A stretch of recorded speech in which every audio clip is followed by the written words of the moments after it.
That's the intro music. Yeah! Woo!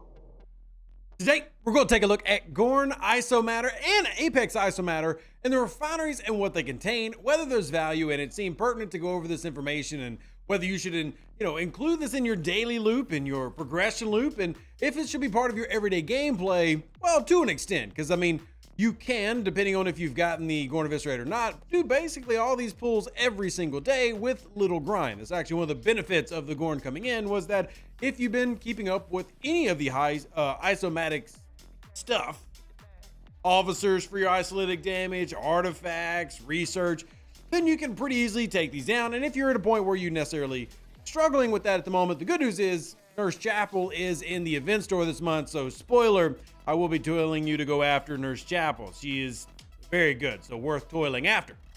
But as I'm grinding away, obviously the whole point of this is to drop loot for these particular refineries. We got the standard refinery, which I would say is what most people are going to focus on. You do this one every day. It's the main one that you're getting the regular loot for. So I've got Apex and regular ISO loot as well. Then these other refineries that now have opened up with the new ship, the Gorn Eviscerator. And I do want to point out something that if you are watching this, everybody at level 40 gets this one, but I am arguing, argue's not the best word probably, but I am telling game design, I think that the game should set it to where everybody can pull the Gorn Tier 1 Eviscerator stuff, as in like the ship parts, which are only commons, and even the officer shards, but the incentive to get the ship has got to be to tier this up so the refinery gets better, because that section of the refinery is tiered to actually grinding out the Apex Isomatter and tiering up the Gorn Eviscerator so that you have a better ship and thus a better refinery. So with that in mind, let's discuss what you actually get from doing this grind, besides what you clearly see me getting, which is a little bit of the loot. Now, the Volatile Isomatter, the main one, doesn't get a huge boost of the loot gain when this ship is using it, so I am still at a point where I will eventually need to grind with my pylum until this gets high enough to where it's hitting the hostile that I would normally be hitting, which is actually the 49s up here, thus giving me enough isomatter to pull the regular refinery. So let's talk about the regular refinery. I'll put it up here in the background, but we're going to be focusing on charts made here for our Discord and everything, and we'll just focus on the charts on the screen. So right here, you're going to see the standard isomatter exchanges. Now, I do tend to believe that there is a lot of good in the isomatter store, even though you're going to notice your pulls feel a little bit light. That's because it's a 22-hour pull compared to, say, pulling the 3-day Texas pull for your Monavine hostiles. If you do the solo armadas, then that's still going to pay out, it feels like a decent chunk, but it's a 3-day cooldown, and tend to be when you have a 1-day cooldown, you're only getting maybe 1, 2, 3 shards. When I did my pull for the new shard pull, I got 3 Strange New World and Bango, which is not amazing, but again, that's the perils of everyday pulls. And this is kind of the same way. This is your standard isomatter exchange where you're going to get maybe 1 shard of Enterprise data or 1 shard of Tom Paris, or maybe just a combination. Now, how the drops are right above. You see the 1 roll guaranteed, and you can do a 2 chest pull to get 2 rolls guaranteed, thus increasing the amount of officers that you have the potential of getting, set with 1, 2, and 5 shards.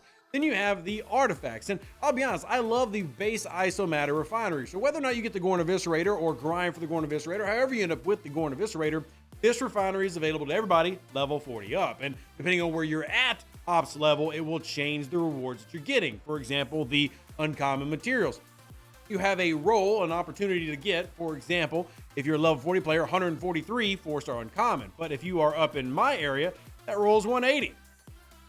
Pretty nice. We like having uncommons. And then obviously ship XP, officer XP, speed ups, all these increase as you go higher up, and you can see that there on the chart based on your ops level. Then even becoming one of those vaulted level 60 plus players, getting Sigma at 61 and above. But the big one for me is definitely the artifacts. I'm not saying that getting these officers is not great, because we definitely love more sourcing for Enterprise E officers and Voyager officers, which are very needed. Little irony that this is one of the main sourcings for isolytic officers when you need isolytic officers to actually beat the Gorn, but I guess that's a different debate for a different time.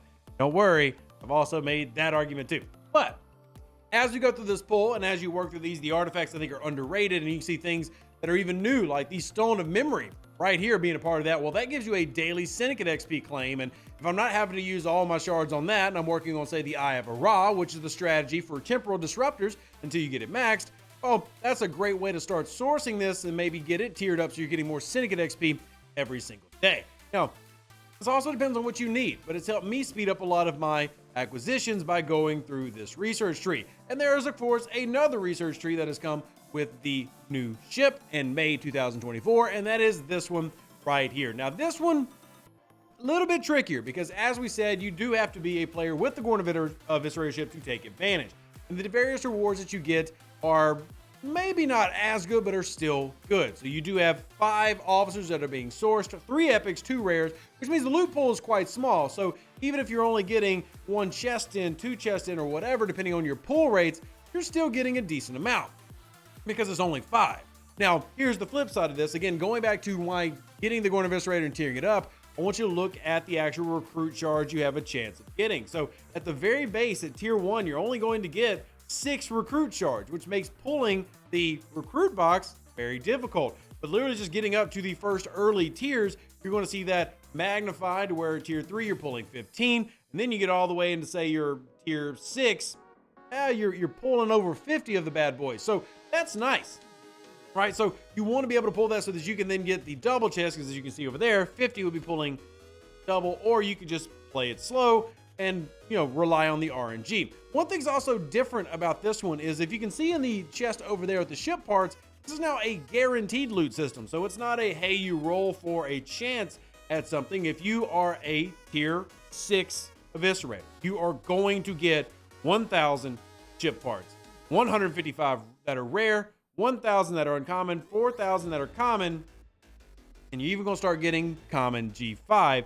Again, that's at tier 7. Tier 8, you start getting not just your rares, but you're also getting uncommon G5. You see how it starts escalating, and we can see the pattern of growth, even though this is an unfinished table, because we haven't finished seeing it. This is only taking place 3 days after the new table and the new refinery is launched. But you can see it's certainly increasing, getting more and more, giving you more and more as you get ready to go into G5, with tier 6 being the last G4 level, G5 being the entrance with tier 7, and then of course once you're level 61 or higher, you start getting Sigma and those 6-star parts, or not really Sigma parts, but you know what I mean, 6-star parts. So the Refinery of ISO is good, and one of the things that I encourage everybody to spend a lot of time doing, enough to where you can actually do your full pulls of the standard ISO every day. And if you do end up getting the Gorn Eviscerator ship, whether it's the month that came out or later down the road, that Refinery, definitely something that you want to tier up the ship with. And why I'm putting out the advice, tier the ship first, so that the Refinery gets better. Between guaranteed,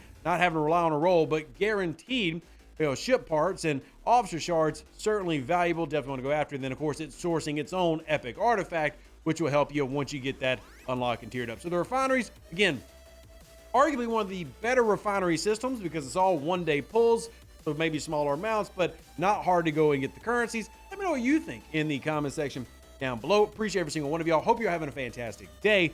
And if you want to see these charts and more, join the Discord.